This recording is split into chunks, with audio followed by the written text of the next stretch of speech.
Something felt wrong from the moment Mark started working late every night. His phone never left his side anymore. The way he guarded it made my stomach twist with suspicion and dread.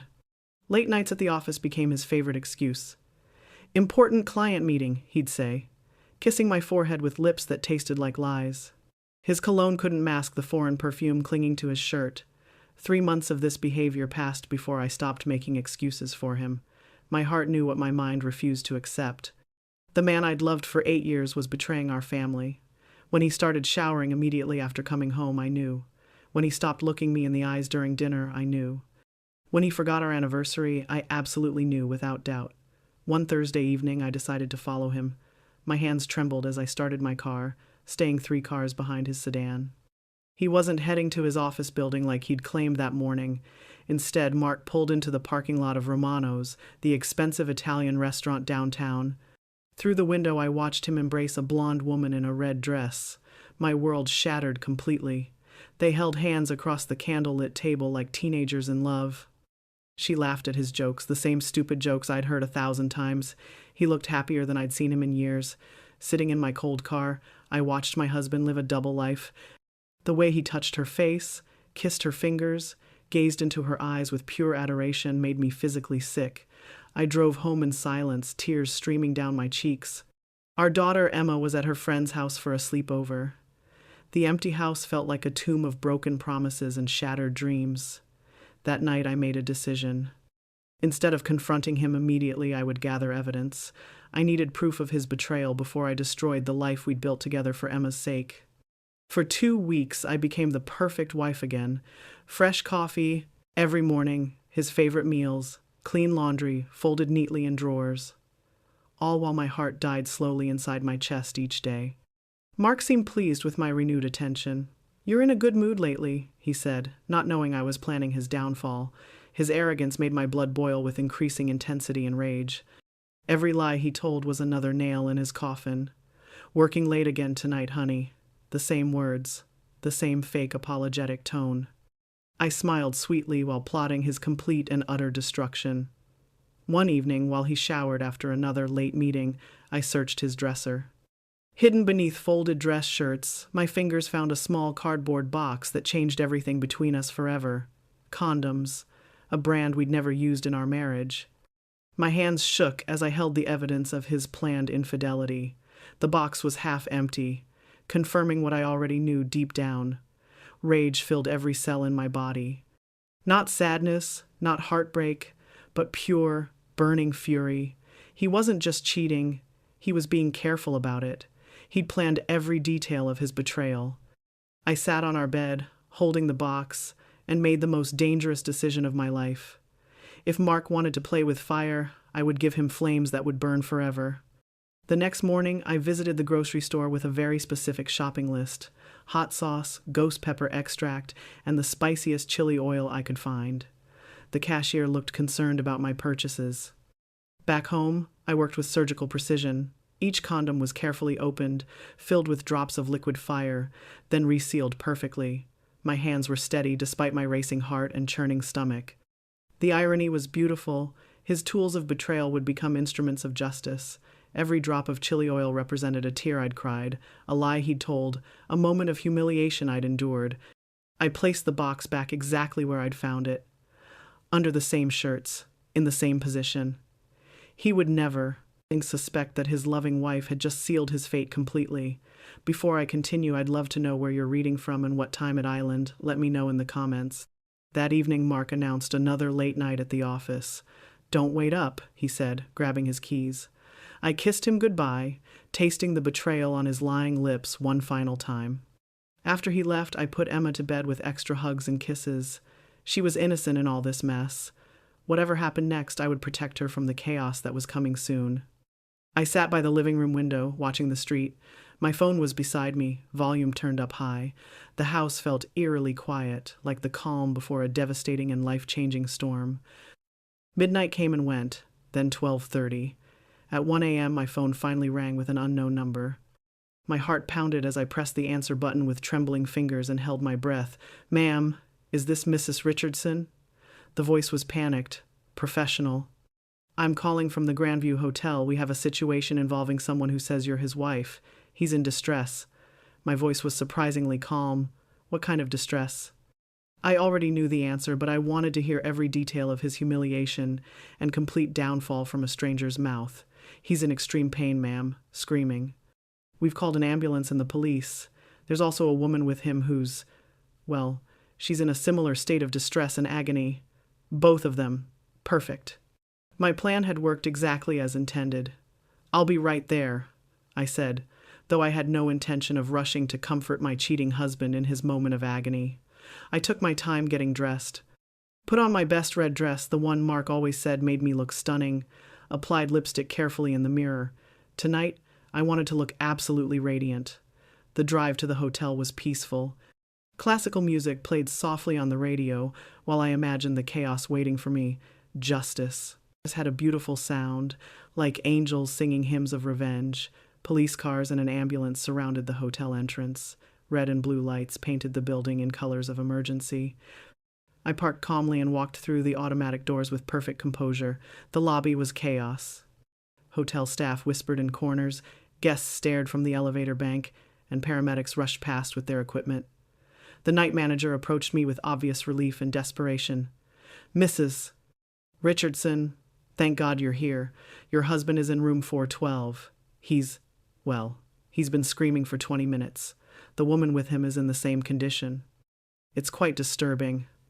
I smiled sweetly at the frazzled manager. Oh my, that does sound terrible. I hope they're not in too much pain. These things happen when people make poor choices, don't they? The elevator ride to the 4th floor was the longest minute of my life.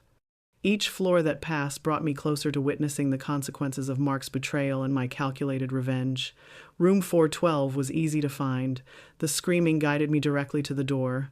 Through the thin walls, I could hear Mark's voice mixed with a woman's cries. Both sounded like they were dying. I knocked gently on the door.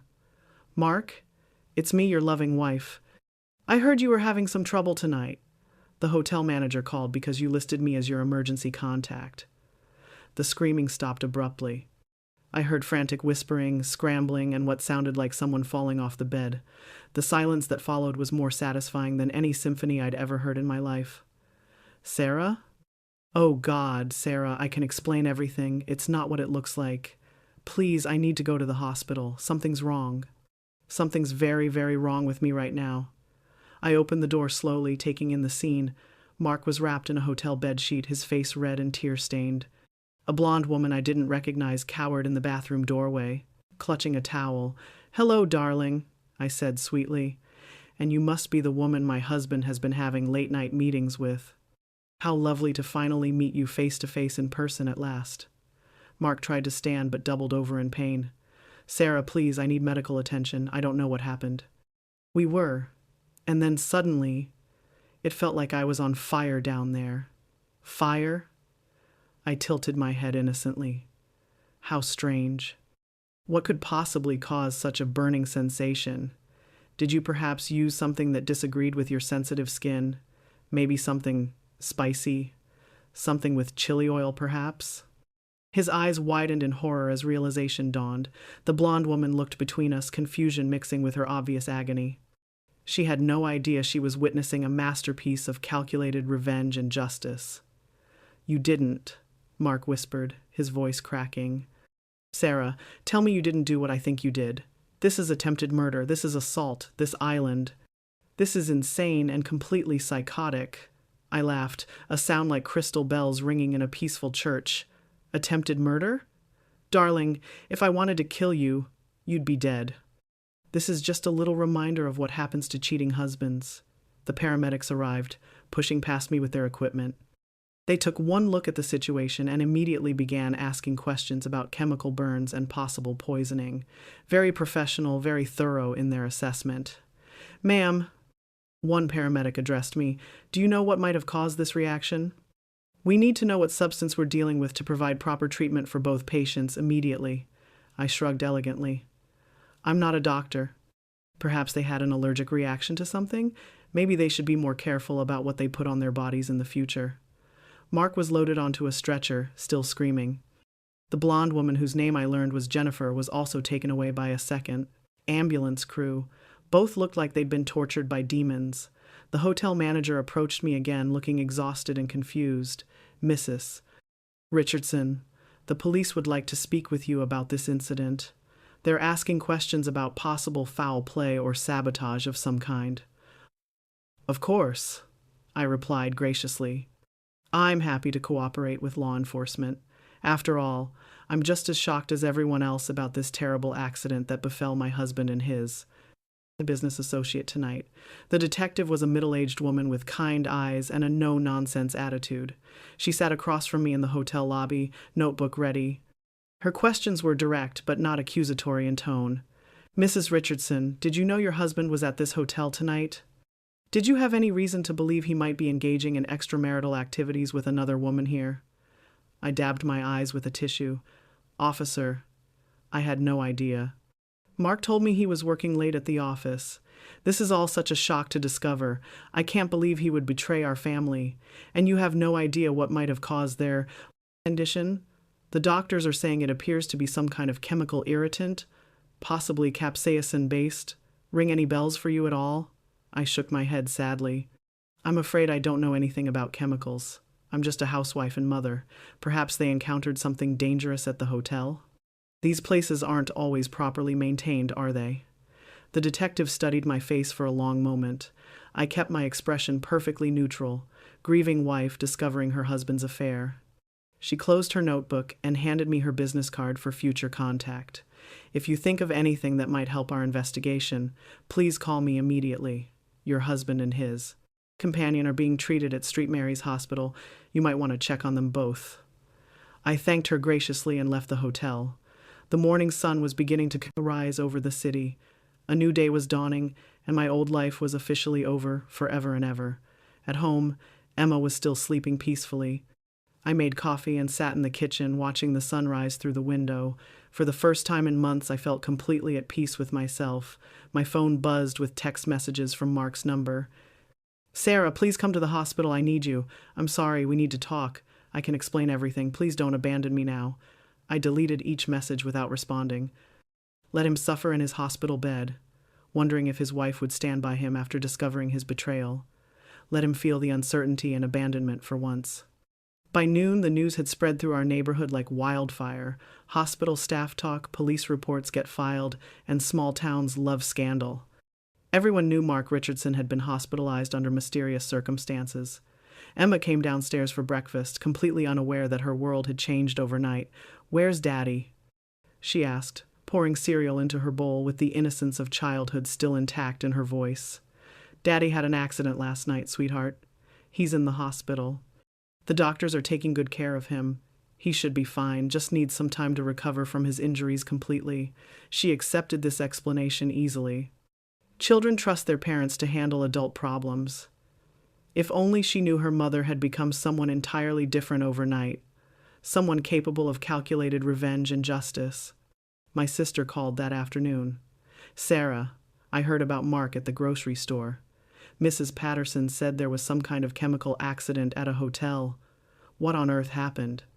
I sighed dramatically. "I honestly don't know, Janet. Mark was supposed to be working late, but apparently he was at a hotel when this accident occurred. I'm as confused as everyone else. Was he alone?" Her voice carried the weight of suspicion that small-town gossip creates. She'd always thought Mark was too charming for his own good.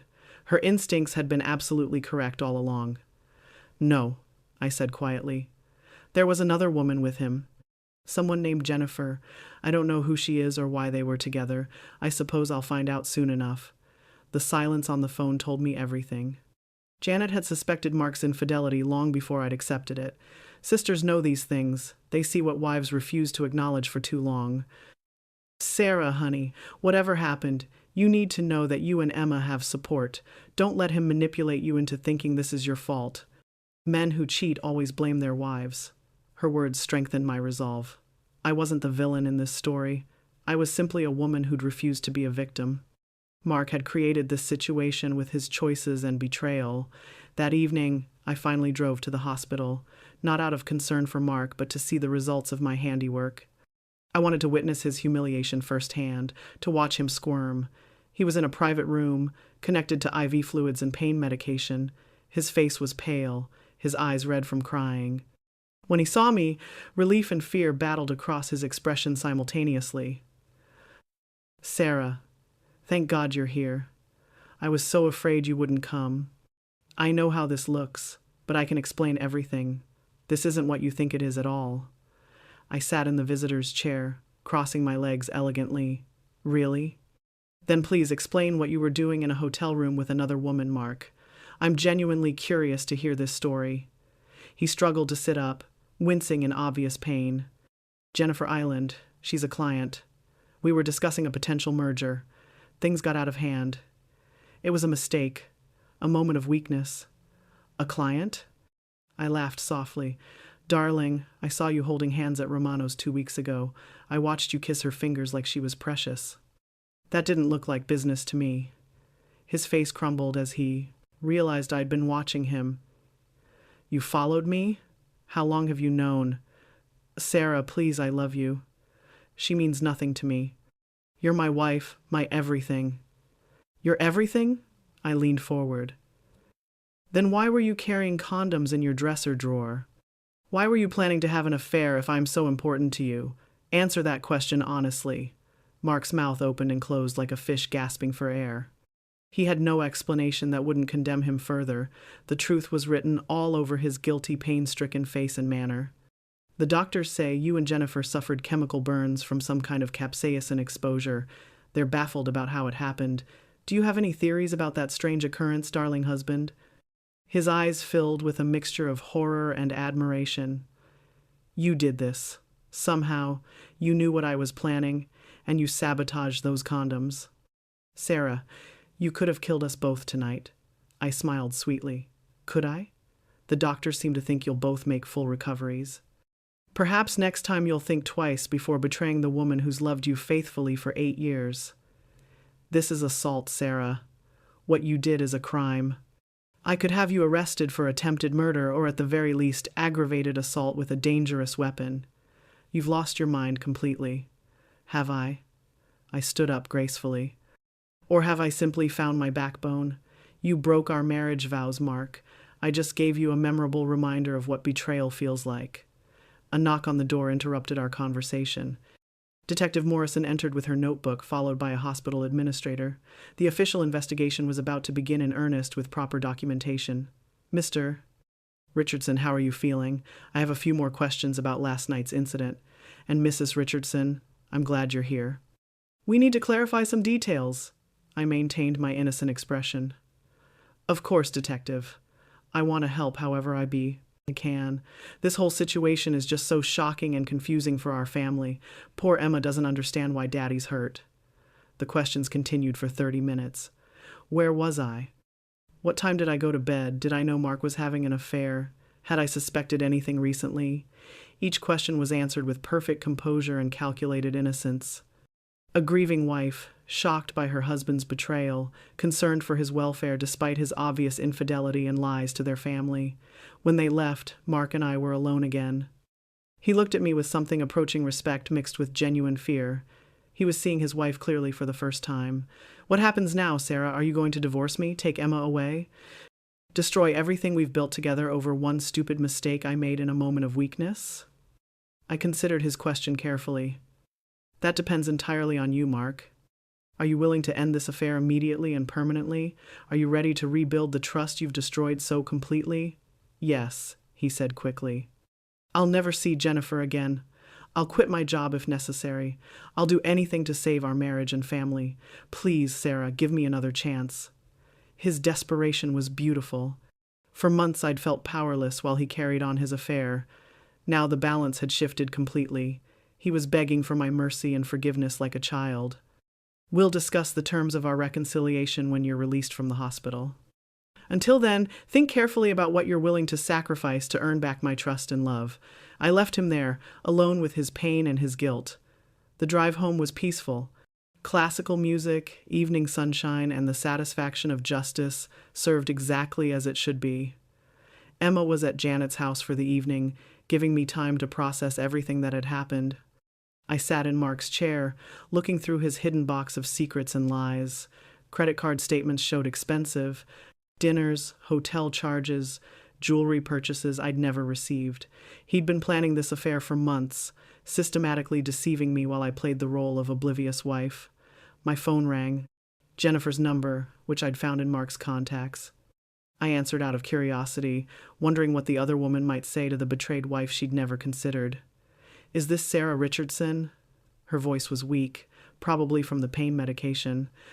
"I'm Jennifer Walsh. I think we need to talk about what happened tonight and where we go from here." "Hello, Jennifer. I wondered when I'd hear from you. How are you feeling?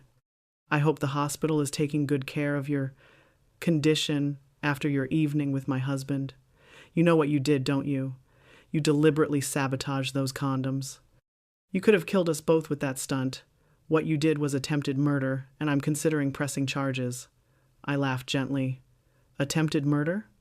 My dear, if I'd wanted to kill you, you'd be dead. This was simply a lesson about consequences. Actions have results, don't they?" "Mark loves me," she said desperately. "We were going to be together. He was going to leave you for me. What we have is real love, not some convenience marriage. Was he?" I felt genuinely amused. "Did he promise to divorce me and marry you? Because he just begged me for forgiveness and swore he'd never see you again. Love is strange." The silence stretched between us. Jennifer was learning the same lesson I'd learned about Mark's character. He was a man who said whatever was convenient in the moment, regardless of truth. "He's lying to one of us," she finally whispered. "Either he lied to me about leaving you, or he's lying to you now about ending things with me." "Probably both," I agreed. "Mark lies easily. It's his greatest talent. Now you know what I've been dealing with. The question is, what are you going to do about it?" Jennifer hung up without another word. I imagined her lying in her hospital bed, realizing she'd been played by a master manipulator who would sacrifice anyone to save himself from consequences and accountability. The next morning brought unexpected visitors. Mark's parents arrived unannounced, their faces grave with concern for their son and confusion about the scandal surrounding our family name and reputation in town. "Sarah, dear, what on earth happened?" Mark's mother embraced me with genuine warmth. "We heard Mark was hospitalized, but the details are so confusing and contradictory. Can you explain what occurred?" I invited them in for coffee, playing the role of concerned wife perfectly. I'm still trying to understand it myself. Mark told me he was working late, but he was actually at a hotel. Mark's father, a stern man who'd never liked me much, studied my face carefully. "And there was another woman involved?" "The police mentioned a woman named Jennifer was also injured somehow." "Yes, unfortunately. I don't know who she is or why they were together. Mark claims she's a client, but that seems unlikely given the circumstances of their meeting at a hotel." His mother gasped. "You don't think Mark would? Surely he wouldn't have an affair. He loves you and Emma so much. There must be some other explanation for this whole situation." I dabbed my eyes with a tissue. "I hope you're right. But the evidence is difficult to ignore. The hotel room, the other woman, the secrecy. I'm just trying to hold our family together." They stayed for an hour, offering support and expressing their disappointment in their son's behavior. When they left to visit Mark at the hospital, I felt almost guilty about my performance and deception. But then I remembered the months of humiliation, the lies, the nights I'd cried myself to sleep while he was with another woman. My guilt evaporated like morning mist in sunshine. That afternoon, Mark was released from the hospital. He called for a ride home, and I let it go to voicemail. He could take a taxi or call his parents for help. When he finally arrived home, walking carefully and obviously still in pain, Emma ran to hug him. "Daddy, are you okay?" "Mommy said you had an accident at work and hurt yourself." "I'm fine, sweetheart," he said, his voice hoarse from screaming. "Daddy just needs to rest for a few days. Why don't you go play in your room while I talk to Mommy?" Emma obeyed, leaving us alone in the living room. Mark sat down gingerly, wincing with each movement. The effects of my chili oil treatment were still very much evident and painful. "Sarah, we need to establish some ground rules if we're going to work through this marriage crisis together. First, I need you to promise me you'll never do anything like that again." I tilted my head. "Ground rules? Darling, You seem confused about who's in control now. You betrayed our marriage. You lied to me for months. You're in no position to make demands." His face flushed with anger and embarrassment. "What you did was assault, Sarah. Illegal. Criminal. I could have you arrested and charged with attempted murder if I wanted to press charges against you. But you won't," I said confidently. "Because that would require explaining why you were in a hotel room with another woman while carrying condoms. Think about how that would sound in court." Mark fell silent, recognizing the truth in my words. Any legal action against me would expose his affair publicly, destroying what remained of his reputation and professional standing in our small community. "What do you want from me, Sarah? How do I fix this mess I've created? Tell me what I need to do to save our marriage and family from complete destruction."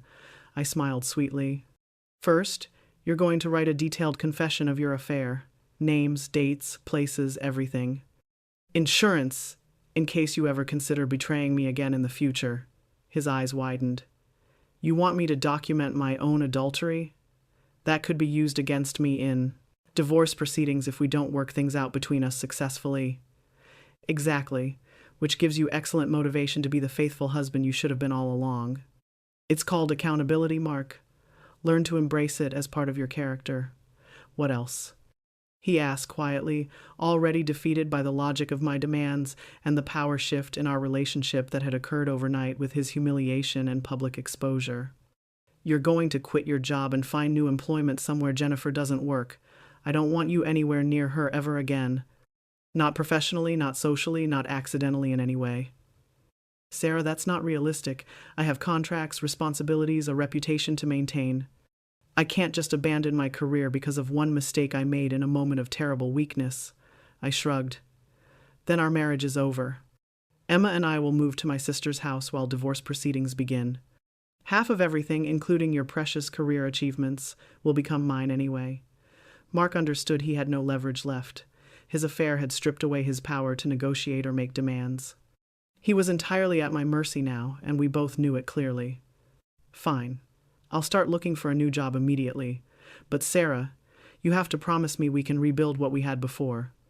I love you. I want our family to survive." "Love?" The word tasted bitter.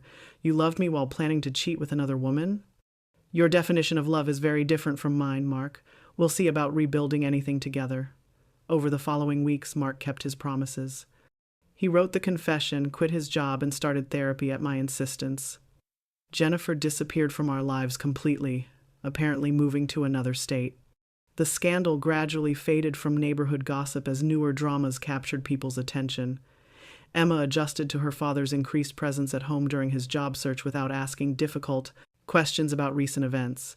But things between Mark and me remained cold, professional, careful. We coexisted for Emma's sake while I decided whether forgiveness was possible or if our marriage had died that night. Some evenings, I caught him looking at me with a mixture of fear and admiration.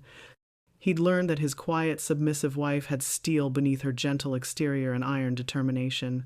The chili oil incident became our unspoken understanding. He would never again underestimate my capacity for creative justice if he betrayed our family. The memory kept him honest and attentive in ways nothing else could. Months later, as we slowly rebuilt trust and communication, Mark asked me one final question. "Do you regret what you did that night? The chili oil, the humiliation, the way you handled everything?" I considered his question carefully, thinking about all the tears, lies, and lonely nights his affair had caused me. Then I smiled and gave him my honest answer without hesitation. "Regret it? Darling, it was the most satisfying thing I've ever done in my entire life. And if you ever cheat again, I'll make that night look like child's play." He never asked about it again, and he never gave me reason to unleash my creativity a second time. Some lessons, when delivered with perfect precision, last forever and create lasting change.